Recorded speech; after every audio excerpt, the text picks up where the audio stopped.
이번 대지는 조금 많이 어렵게 걸린 것 같아요. 대지는 저희가 락스 아니면 SKT 둘 중에 한 팀이었는데 둘 다 워낙 강한 팀이라 누가 걸려도 별로 상관은 없었고 저희가 더 센 상대로 더 열심히 준비를 해서 이긴다면은 정말 결승까지 직행을 할 수 있을 것 같아요. Gorilla's looking for more. It's a scary flash double knocker equalizer. G2 are down. 전에 저희가 8강에서 떨어졌기 때문에 이번에는 적어도 4강 이상은 가야 될 것 같아요. EDG doesn't have to choose. Everyone is killable at this point. Pawn is like an anime hero. He sits on the bench, he recovers from injury, and just when they need him after everyone is dead, he comes in and saves EDG season. Superhuman performance from Pawn.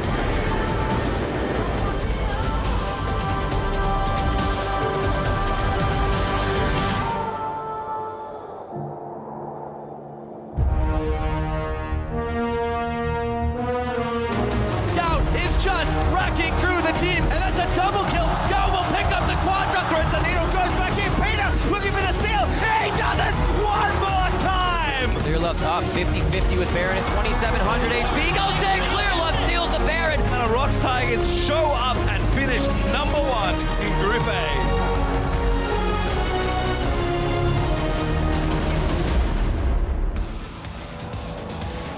Hello, hello. Today, the Windy City hosts a battle between the first place teams from Korea and China. The LCK and LPL champions are here, supported by thousands of screaming League of Legends fans in this historic Chicago theater. EDG fans out in force. Rocks Tiger, though, they've got plenty of support here in the building. And let me tell you, these people have been loud for a while now, not just as we start the show. Now you're seeing Edward Gaming here. They're arriving at the arena just moments ago. They'll be facing a formidable Rocks Tigers. For many, the tournament favorites coming in and a tough opponent here in the quarterfinals. Hello everyone, I'm James Dash Patterson, joined tonight by a panel of experts, Alberto Crumbs Rangifo, Jake Spawn Tiberi, and Martin DeFicio. Looking, gentlemen, day 3.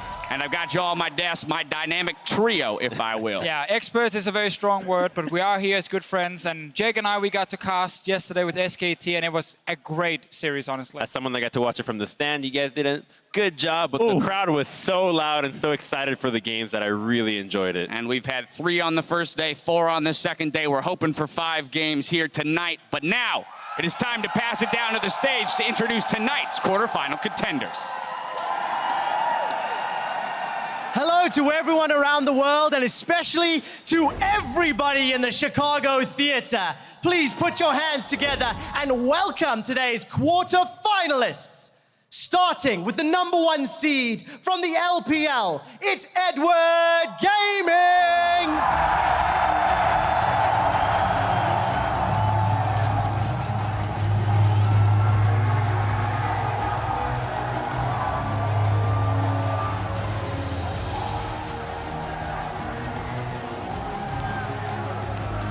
Starting in the top lane, Coral 1.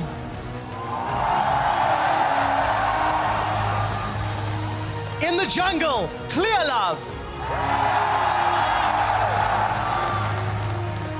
Starting mid laner, Scout.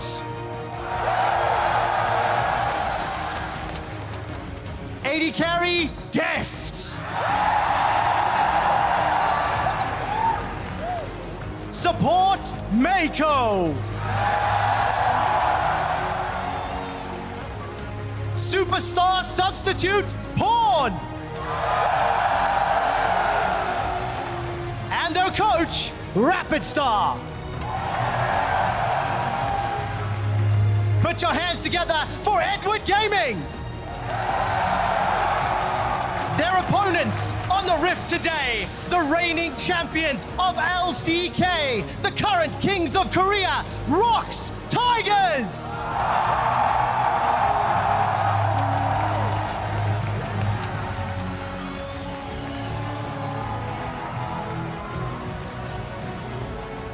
Top lane, Smeb! Jungle, Peanuts! Mid lane, line, Kuro.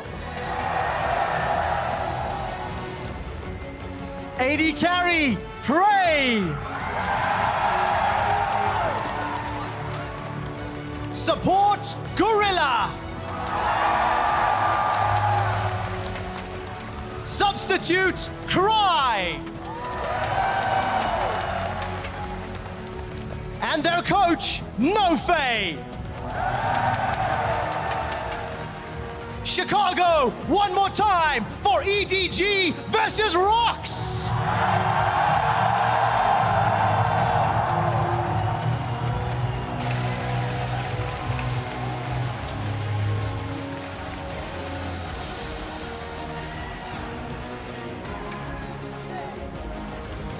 Two of our tournament favorites coming into Worlds this year. Sadly, one of them will be departing tonight and one moving on to face SK Telecom of all teams. But I mean, exactly what we have to talk about. The storyline of these teams, that they were such tournament favorites and high expectations coming in. And I don't know that you have to be sad that you get it in the quarterfinal, because at least we get it at some point in this tournament. So many people were excited to see these two late-game team fighting powerhouses square off against each other on Summoner's Rift, and now we get to see it today. All right, well, let's load up the quarterfinal bracket and take the pulse of the tournament so far. Samsung Galaxy and SK Telecom T1 have secured their place on the Madison Square Garden marquee and will do battle in the semifinals next week. SKT will be joined by the winner of today's matchup between Rocks and EDG. Now, SKT clinched their spot after 4 games yesterday, looking like a strong contender for next week's semifinal. Yeah, and it was honestly a super fun series to watch, especially if you're a fan of SKT, because they got to show not only great like team play, but also individual play. Like we have Fake Always, we always talk about him, and then down the bot lane, bang. And, of course, Wolf just had a fantastic series overall. Definitely my 2 MVPs. And they actually outplayed Uzi and Mata. And that's the crazy thing. We talk about the discipline, the strong team play, how good they are macro. And then RNG throw this gauntlet at the SK Telecom bottom lane, and they come up stronger as individual players, and Uzi and Mata really got to take your hat off to those And that strong individual play just transitions into the really crisp macro play that we always compliment them on, and the way that it shows is that they always make smarter plays and less mistakes. And that's why the plays that they make are always netting more gold. They go for the highest reward possible on the map, and that allows them to snowball really well.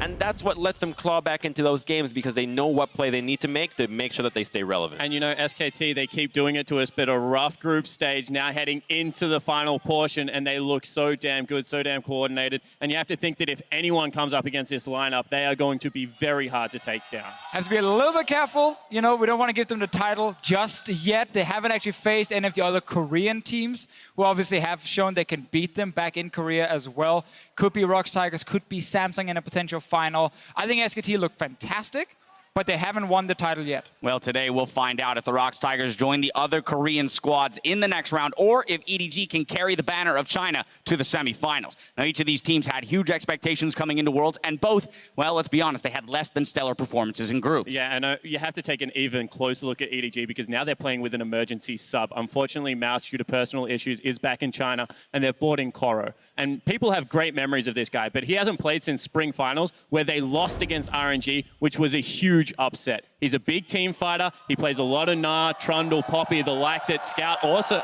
Mouse also played up in the top lane, but this is going to be an uphill battle, because they chose to play with Mouse over Koro this split. No doubt having an emergency sub is an added challenge for EDG, but we have seen glimpses of success for them in this tournament. Yeah, I mean, with EDG, we've seen some good games and some really bad games, but I think actually it all falls back to the drafting. Like, historically, we've seen them adapt well in drafts over, like, a best-of-5, but in best-of-1s, in group stage, a lot of times they would draft, like, these competitions where only one lane could really win, and if those guys didn't step up and actually played well, the team would just fall apart early on, and that is something where we got to look at the coach, but I do think they have the infrastructure to actually adapt in a best-of-5 series and bring up some better drafts. And the drafting just makes the job of a jungler that much harder. And we can kind of credit that to Clearlove's underperforming. We had this guy as one of the top 20 junglers in the world coming into it. Unfortunately, not the best games for him in the group stages. I do believe, however, but as you mentioned, that this team is a best-of-5 team, that they can bounce back with a solid draft, with lanes that allow them to push up and make Clearlove just have free roam on the map. Yeah, and we'll see whether he can do it, because you have to remember that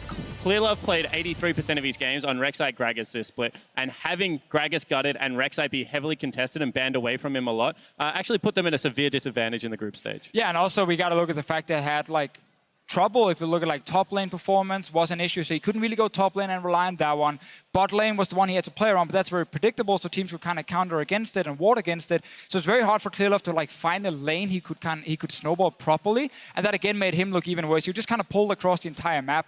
They need to fix that for today. He needs to find the right lane to go for. And now we've talked about the emergency sub situation for the team, but we haven't talked about the standard sub situation for the team. We've got Pawn, we've got Scout. Scout will be starting today, but this is something that they have employed throughout their season. And let's talk about why Scout is starting, because Pawn started Worlds and they said they didn't want to carry 2 rookies in. Now with Koro back in the starting lineup, a lot of experience, they feel confident starting Scout, and he was a better mid laner throughout the entire split. They rested Pawn and he showed up at Worlds, but Scout was the go-to man during the LPL summer.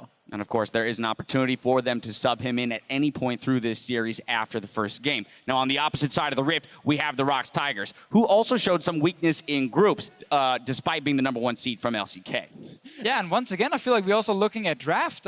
When we look at the ROX Tigers, we expect a lot from them. When we saw the group draw, it was like, wow, okay, that's an easy group. That's a 6-0 most likely for the ROX Tigers.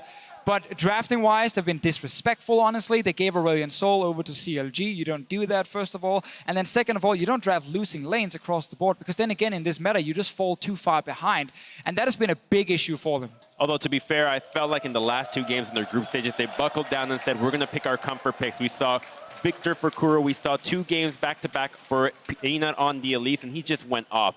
Not only able to provide enough pressure for the early game, but just having such a massive contribution in terms of damage, on top of like a million Baron steals that he had to just keep his dreams and pretty much crush everybody else's. Yeah, exactly right. But what all this did for the ROX Tigers is turn around what was a poor group stage early game, because this team time and time again were falling into holes against the likes of Albus, Nox, which you just would not expect during the LCK regular season. And if you give EDG that get out of jail free card, let them get to the late game, that's where they can punish you. Yeah, I mean, if we want to look at a positive for the ROX Tigers in group stage, it was late game team fighting. Yes, EDG are also late game monsters, but the Tigers, even being down like 5-6k gold, they would even win late game fights. They almost came back in some of the games they lost, and actually came back in other games. Think of the G2-1 with the Baron steal into now a 1 team fight due to Smeb. So because they have Smeb, who's a fantastic team fighter, and the team understands how to play around him late game, they can still win games for sure. But I do feel that there is similarities between these teams, and people are looking at it one-sided due to recency bias. I mean,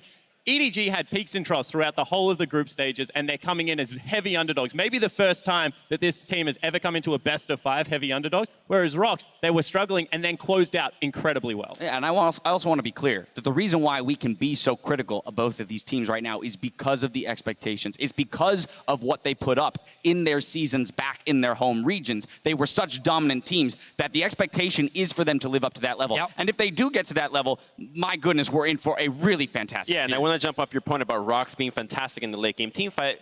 EDG is the same thing. These guys are monsters at team fighting. You know, the substitute from Koro, he's known as a team fighter, and Pawn and Scout, they're able to do really well. But in particularly for me, Clearlove, everybody that jungles looks up to him and how to play the team fights properly. I think that if he can't find the ganks, that's fine. You know that he's going to be able to deliver in the team fights, especially in the best-of-5. Now, the one matchup that we haven't touched on, and we need to because it's arguably the closest matchup in this series, is the battle in the bot lane between Prey and Deft. And Prey is a guy that I've been looking at and admiring the whole of the summer split, then coming into Worlds. Spell weaving, AD carries it back in, and that means Prey, with all the utility as well as the Ezreal, is really shining. And I think this guy is one of the most undersung heroes because his laning phase is good and his team fighting is like nothing short of brilliant. Yeah, really nothing bad to say about Prey, and really nothing bad to say about Deft either on the other side. I feel like he is the main carry. If you look at EDG, he's the guy you want to feed on EDG as well, because when it comes to both laning phase and team fighting, he's almost perfect in that regard. Give him a good matchup, he will win that lane. Give him some good protection in team fights, he will carry that team fight as well. So I'm actually looking at Deft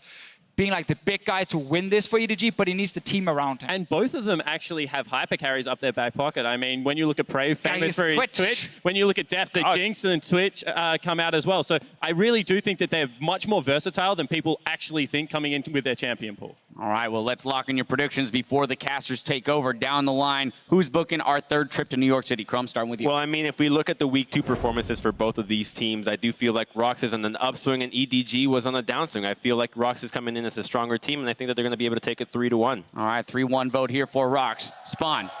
What do you got? I have a small fire still burning in my heart for EDG in saying that I am afraid it's about to be snuffed out. I think that Rox will take this. In saying that, I think that this is the closest quarterfinal that we will see all weekend. All righty, and Officio.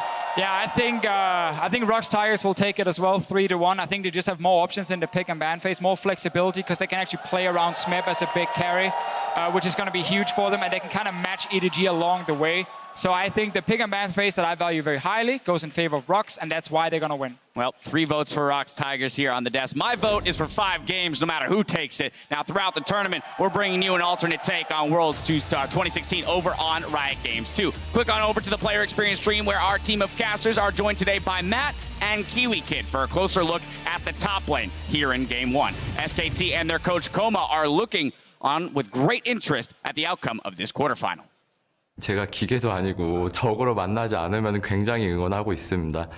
저희 팀 다 거쳐간 선수들 예찬이뿐만 아니라 모든 선수들 경기 다 보면서 응원하고 있고요. 근데 적으로 만나면 그냥 말 그대로 적이죠. 죽여야 됩니다. 이겨야 돼요. And now